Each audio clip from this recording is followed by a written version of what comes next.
Hello and welcome back to the Second Messiah. On the last episode we saw the second part of Saphrax's deadly battle against the Garamantians at Hadramenter. His forces were taking a pounding from the enemy and it looked like he was about to be defeated. However, the enemy were ground down and after the loss of their general were easy to rout once an attack by Falxman destroyed them from behind. So the battle was won, but just barely. Meanwhile, Pthericus was advancing west across Africa, taking Ptolemais from the Garamantians and then continuing on. To reinforce Saphrax, Egica arrived from the north by sea, landing his forces to bolster our presence there, but immediately moved on south, hoping to head out into the desert to get some action against the Garamantians. The Garamantians themselves sneakily attacked Ptolemais with a naval force, bypassing Pthericus and Gailamir on land. We were heavily outnumbered, but one of our ships was able to catch fire onto the enemy's king's vessel, killing him in the process, although the battle itself was eventually lost. Let's continue.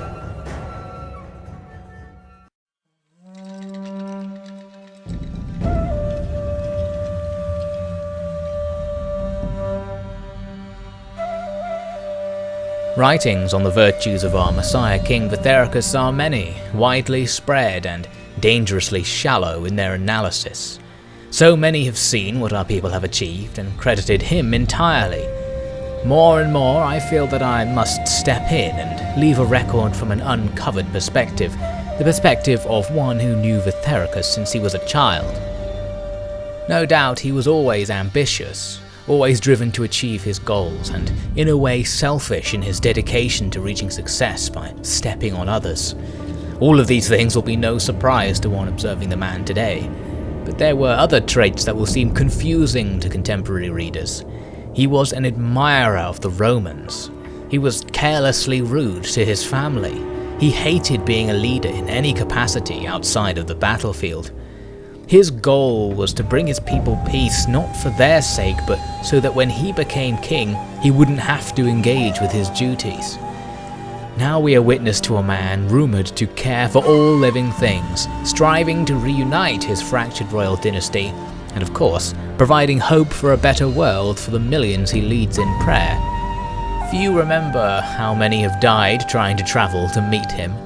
Few remember how many died in battle while he collected the power he now enjoys, and even fewer remember that those who went after him to drink the odorous water at the source of the Nile suffered from severe delusions and insanity.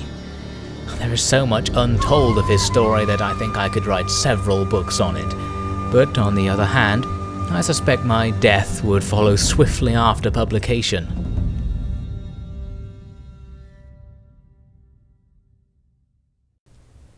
So we've just lost that battle at Ptolemais. The Garamantians can now do what they like with the city, but they've lost their king in the process. A decisive defeat. You can see the enemy king defeated there and the general leading their army, although I don't believe that was of any particular consequence. We also did a bit of damage to some of the actual units, nothing too special. Now they choose not to occupy the city, instead just sacking it with their minor remaining force and then running away, it seems. It looks like they're almost heading north towards Attila there, perhaps for another raid. Now plenty of bad news going into the next turn. We do learn of the deaths of those enemy generals, but we've had a governor killed, a settlement sacked, hostile agent activity and typhoid fever back in Italia. Last time you remember disease also spread down in Syracuse. Good news though, a holy vision has happened. It seems there are some good religious omens and that God might just be on our side, or the people seem to believe that anyway, despite all the bad things happening, so hopefully we can push through this. So the Garamantians still have a force there at Ptolemais, which could probably take it if they wanted, so we need to try and get forces over there to stop them. But first we're going to focus over here on the west, where Egica is ready to run across the desert and attack this undefended Garamantian town. The Garamantians almost have nothing left. I think after this town it's just their capital and Leptis Magna, which will soon be under threat from Pthericus. So this move is really surrounding their final region and denying them income, so all the armies they've lost won't be being re-recruited with any luck. Capturing the region, we see that there's two enemy stacks already in it at both ends, one of the Garamantians' allies and the Garamantians themselves, who appear to be heading west for some reason.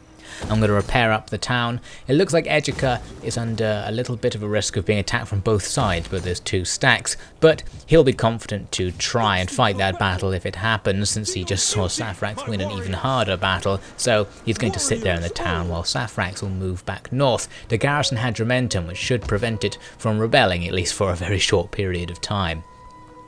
You can see here the enemy capital Garama is down in the desert, a very wealthy and well defended location. We're basically going to surround it and then attack it from the north, mainly through the best route from Lectus Magna, where there's only minor attrition points. Amalric is checking out, said Leptis Magna. There's only a tiny Garamantian force there, so it should be easy to go and start a siege and take it, especially because Vithericus, who's leading the attack, now has an onager, so he won't have to build any siege equipment to breach the wall. Gailemir's going to follow behind him, and once the town is taken, he'll be heading south towards Garama, as I mentioned. Now, at Ptolemais, I'm going to repair up some of the damage done by the sacking forces of the Garamantians, but what we really need is to move Roderick over from the east to come and sit in the town to stop the Garamantians from doing this again. But Roderick has to deal with the rebels who are currently blocking his path. First, I'm going to upgrade his javelin men, which gives them extra ammunition, which is particularly useful for a javelin unit, being that ammo is usually their main weakness. So with that done, he can move out to potentially just destroy this rebel army. The balance bar was actually surprisingly far in our favour. You can see the rebels have a very defensive force, loads of siege equipment there and crossbowmen. Not 100% sure what they were planning to do with this strange army setup, but Roderick goes in and aggressively slaughters them, easily winning the battle, although some moderate losses. Will take on some prisoners to get those losses slightly dampened, and now he's going to be free to move westward. Unfortunately, he can't quite make it to the city. He can make it into reinforcement range safely though, so if the Garamantian army does try that trick again, this time we'll have a full stack to hold them off, so they probably won't try. Now that ally of the Garamantians from the west comes to me with a peace treaty. They're asking for a little bit of money rather cheekily. We haven't actually fought these guys yet, so it seems they're just bottling out of the war. I said I'll do it if they'll become my tributary state. They said no, but offered a white peace. I rejected the white peace because I want their territory, and immediately they support the Garamantian attack on Egica's position, not actually leading the attack, curiously, being very submissive to their ally here.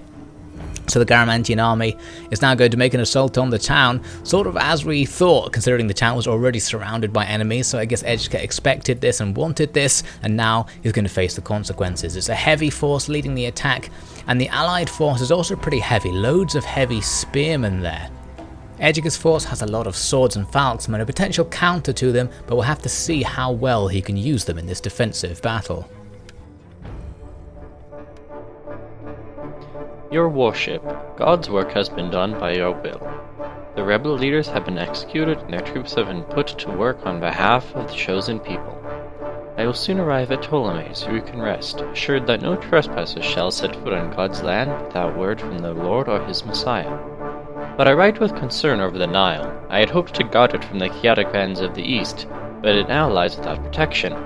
To leave children of God vulnerable to these devil-worshipping Easterners would be an affront to the dream of paradise we are fulfilling. I pray that you will vanquish the foul desert folk with haste, so that we might return to shepherd our flock.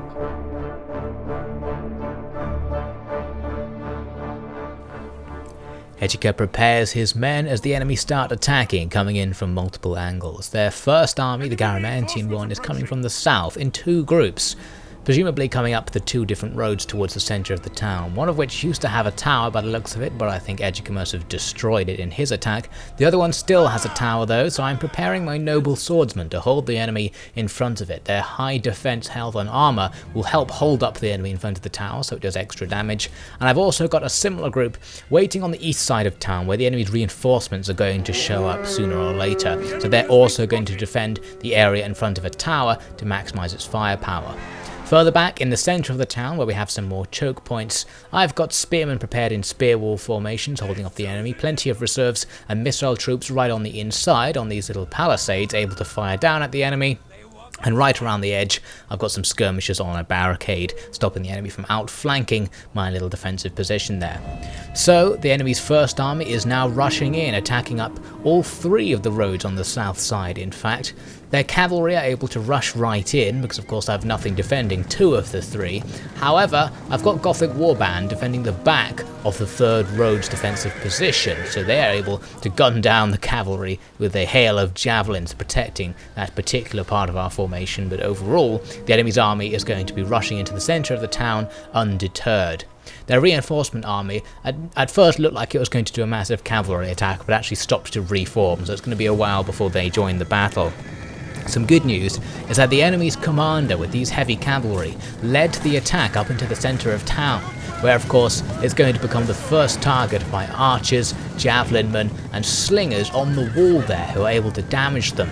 The slingers and archers didn't really do anything, as you can see. They struggled to kill them, but when they came round the corner, my javelin men at really close range were able to hit them with jabs, and these heavy cavalry are finally going to start dropping. So this is ideal. We're damaging the enemy's general right at the start. I had my own cavalry at the back as reserve, who charge in now to lock the enemy in position. I think they were trying to get up right into the centre. Only a few of them are able to do it because of my cavalry attack, and then as they turn to go back to face my cavalry, they present the rear of their unit to Egica, who immediately charges in with all of his noble swords to smash into the back of the enemy cavalry unit, and that's now going to start doing severe damage. The enemy's cav are caught on both sides, already damaged by missile fire, and now fighting in a situation where they can't escape. We kill the enemy's general rapidly, and will finish off the rest of the unit. An excellent start to the battle, but the balance bar still doesn't look good. There's plenty more fighting to be had. Down outside the town, the Gothic warband defending the back of the Noble Swords are facing off against enemy troops who they're struggling to defeat, but the Noble Swords have successfully defeated their attackers, the tower playing a big role since the Noble Swords themselves aren't all that good at actually killing enemies. So as they chase them off, the enemy's second army is about to arrive and make its attack. They're leading with a massive horde of all of these medium spearmen, who luckily for me are going to be tired out by the fact they charged across the battlefield to reach this position, and my tower is starting to inflict casualties. Now the rest of the enemy's first army, which followed up behind their commander, is now engaging with my men at the choke point in the centre. My spear wall is managing to hold them off. Others are being distracted, trying to come around to the rear, but they have to go through this barricade, which has already held off a good number of them. The skirmishers on top have demolished enemy units with their jabs and are now just standing there as a distraction. The enemy still trying to hit the barricade and now being shot in the back at point blank range with fire arrows, doing good damage to those units and distracting them away from this fight, where the enemy's legionaries are slowly pushing through my spears, so I'm going to have to reinforce that position soon. Things aren't going all that well out at the other tower defensive position either, because the enemy are just slamming in with so many units here that my thin line of noble swords is really going to struggle to hold out, and already the enemy are getting around them right at the edges and the tiny gaps in the line. The tower there luckily killing that cheeky enemy who got behind, but the enemy have men just about standing on the capture point who for some reason are able to capture it. My troops on it do not weigh enough in capture points to stop them from doing this. So this is a massive problem, because the whole strategy here was to hold the tower and have these swordsmen here just to lock the enemy in position. Without the tower, there isn't really a reason to hold the enemy here, but if the swords withdrew, they would likely be annihilated. You can see the enemy's cavalry pushing in, putting even more weight on these men, so they are now just stuck here fighting against the odds in a fight where the terrain isn't in my advantage. In the centre of town, I rear-attacked the forces that were pushing up the stairs against my spearmen, with noble swords coming from the southern approaches that are now cleared up. This rear attack successfully routs all of these forces, and the legionaries here are going to be slaughtered as they try and retreat back through the unit that just attacked them, so that's going to give me a good opportunity to finish them off and generally clear up the south side. They still have lots of skirmishers and bows, which of course I can't really do much against. I can chase units after them, but slowly but surely they'll be picked off by the enemy skirmishers, so it's a very dangerous situation.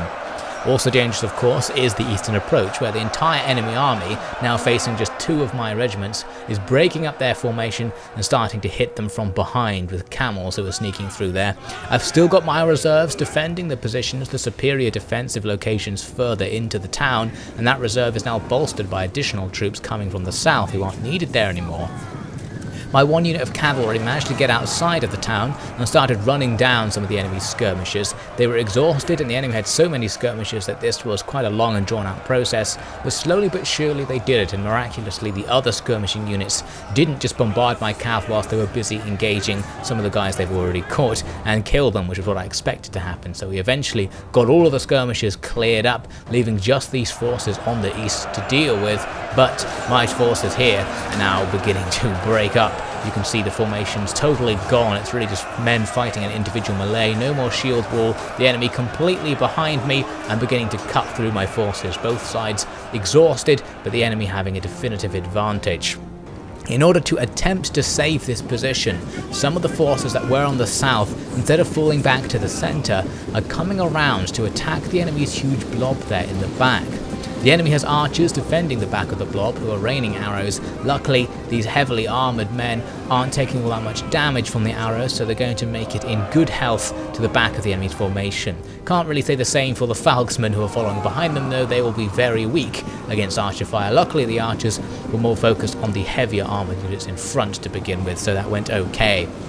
So both of these units get in to melee behind the enemy, a noble swordsman charging in and making attack against this mixed group of spears and cav, and the falxmen then coming in to support. The falxmen will do a lot more at first, at least, being a charge attack based unit. They slam in and start cutting through the enemy, but now that they're actually in there, they're not very good in melee combat, and of course withdrawing them from this dense formation could be difficult. So the fact that the enemy weren't routed or shocked by the charge enough meant that the charge probably isn't going to have any lasting effect. I've got another unit though able to come in and do some damage. The enemy's archers would have been firing at this unit, so I had to detach another squad of falxmen to just chase them off, this smaller squad. But of course now and again the enemy will stop, turn around and release a volley, so those falxmen are in huge trouble. But they've allowed this unit to get into position behind the enemy. They throw a wave of javelins into the big blob of enemies and then charge forwards themselves. I was hoping that this shock would rout some units and perhaps start a chain rout in the big blob. But unfortunately, the enemy's cavalry proved pretty defensive against these falxmen. They weren't able to cut through them, and the enemy's infantry weren't shocked enough by the attack on this flank. So although the enemy are now pretty surrounded, they see they have a giant advantage, especially because they're now just finishing off the survivors of my noble swords. So actually they're not really surrounded, they're starting to move out in fact. So it looks like that part of the battle will be lost if I don't reinforce from this position. It would mean giving up the defender's advantage here, but surely Egica can't just watch and let those men lose. This is too much. This strategy of Saphrax's is cowardly. He would have us just wait here, face the enemy where we're strong and all that. But every second we wait, our brothers on the streets fight with no hope of survival. I can't stand here and watch it. Reserves be damned. Everyone make sure you have a weapon ready. We're going in. When? Now! Go! I'm not joking, you traitors. Get moving. Make a charge. We're not going to stand by and hide behind our shields while our brothers die with honor. And if we all die because I didn't stick to the plan, then you can pour mead over my head when we're at the Lord's table. Come on, move, into the fray! The falxmen that were chasing off the enemy's archers behind their formation have taken a lot of punishment from those archers and are still getting it as the enemy unload arrows into their tiny formation, which miraculously is still chasing after the enemy even in dire straits. And you can see there the enemy archers sneaking up behind them as well.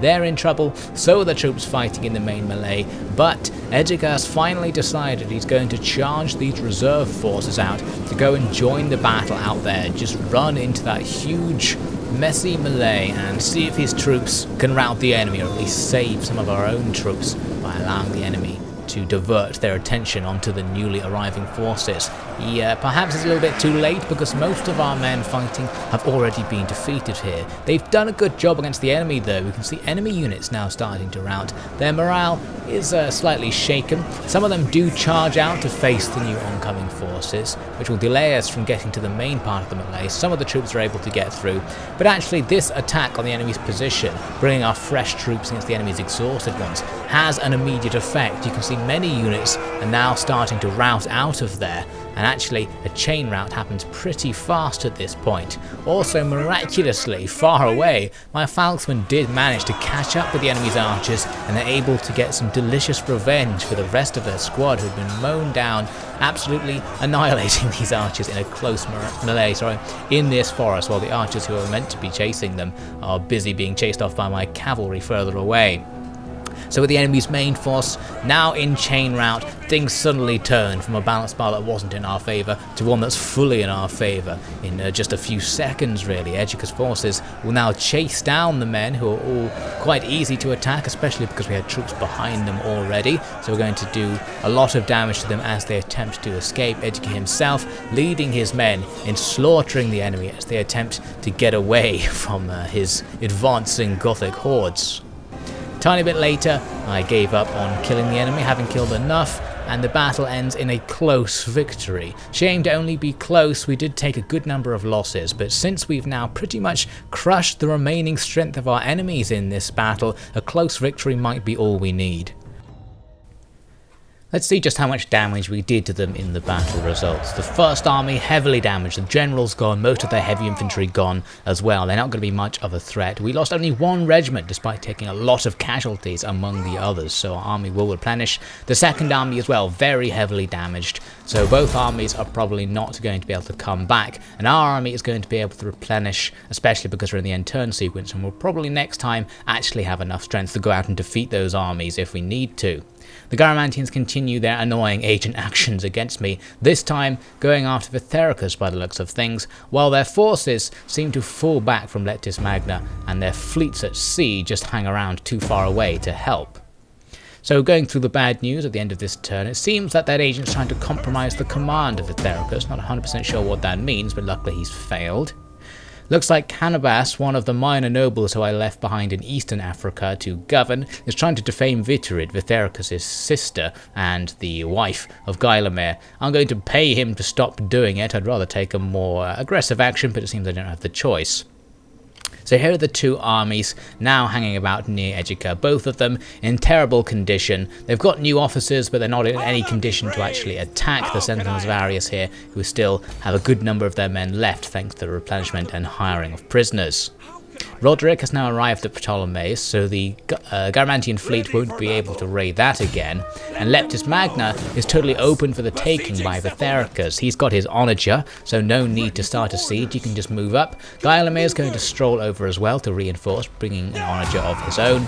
Balance bar super far in our favour, enemy have barely anything inside the city, so we can auto-resolve using a protective stance to take the city without any significant losses. The taking of this city means that the Garamantians are really on the edge. The loss of Lectis Magna cuts off their naval forces up there to the north from their land forces in their capital, which are pretty much nothing. I think it's just one regiment they have left in their actual army in the capital. So Gailamir is now going to start his campaign to head south to take said capital, moving over through the desert, not going so far as to take attrition, but preparing for an attack in the next turn. The cheek of it. Gailamir, the half-prince, half-sheep, has sent me yet more advice on how to govern my own city, as if I didn't know all of this already. He thinks that because he's married into the family of the Messiah, he suddenly is the only one who could possibly know how to do anything.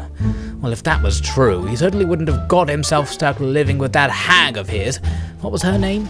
Viturid. Makes me a little nauseous just to hear it. They say she was born from a creature in the Black Sea by some foul witchcraft, and I believe it. No other explanation for that face. Oh, I can't even stand to think of it. Oh, and let me tell you about the things she said at my banquet. I'm scouting out the Garamantian capital using Amalric. Curiously, this isn't the same Amalric who we've seen before. I actually now have two spies, both called Amalric. This second one doesn't have any experience, so I tried to do a minor action against the tiny army inside the town. Unfortunately, it was a critical failure, so this Amalric has followed the example of his predecessor by not being particularly useful. With Egica, I decided I might as well strike out and attack one of the two half-dead armies nearby, rather than give them a chance to regroup. I move out, and as expected they run away, but I would take attrition running after them, and I wouldn't be able to get back to the town, so the other stack might then be able to sneakily win a battle if they came back to attack it. So I'm going to have to leave them where they are. At least we've scattered them further away from the roads, so they're less likely to do anything particularly strategic.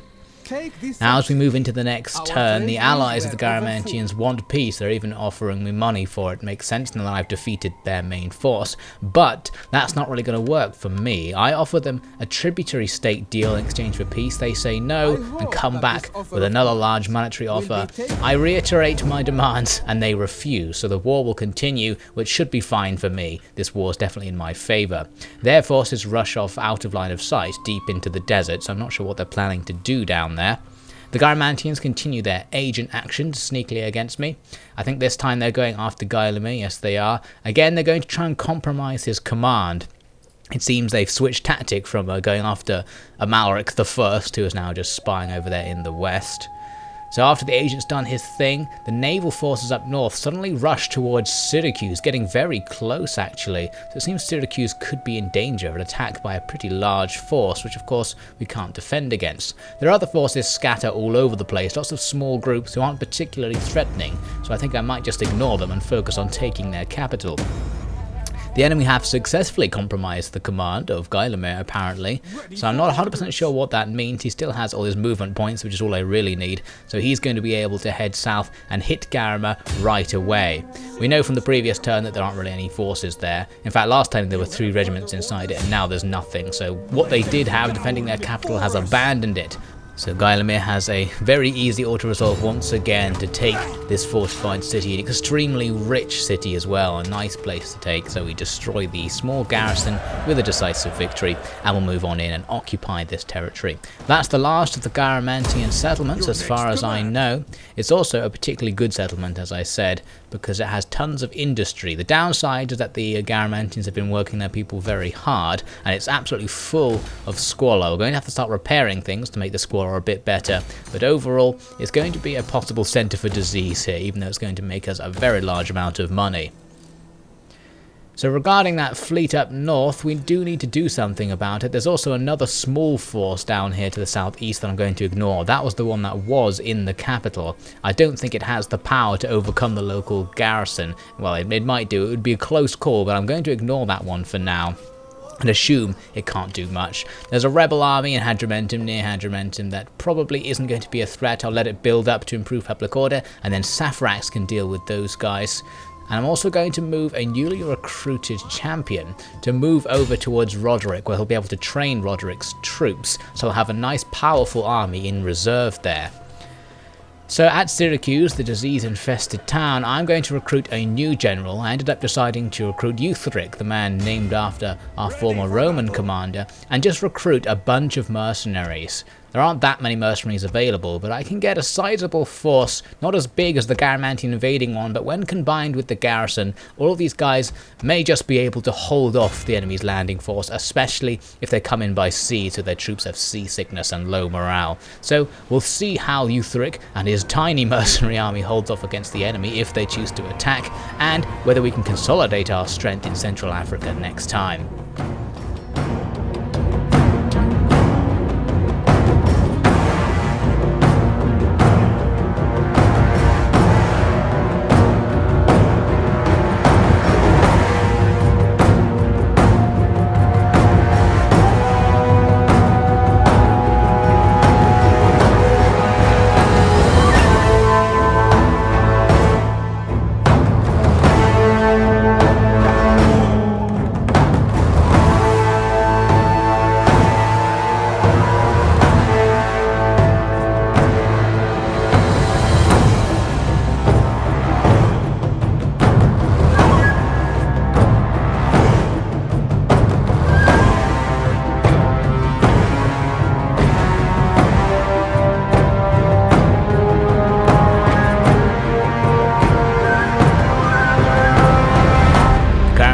Defeated, but there's still plenty of mess to clean up on the next episode of The Second Messiah.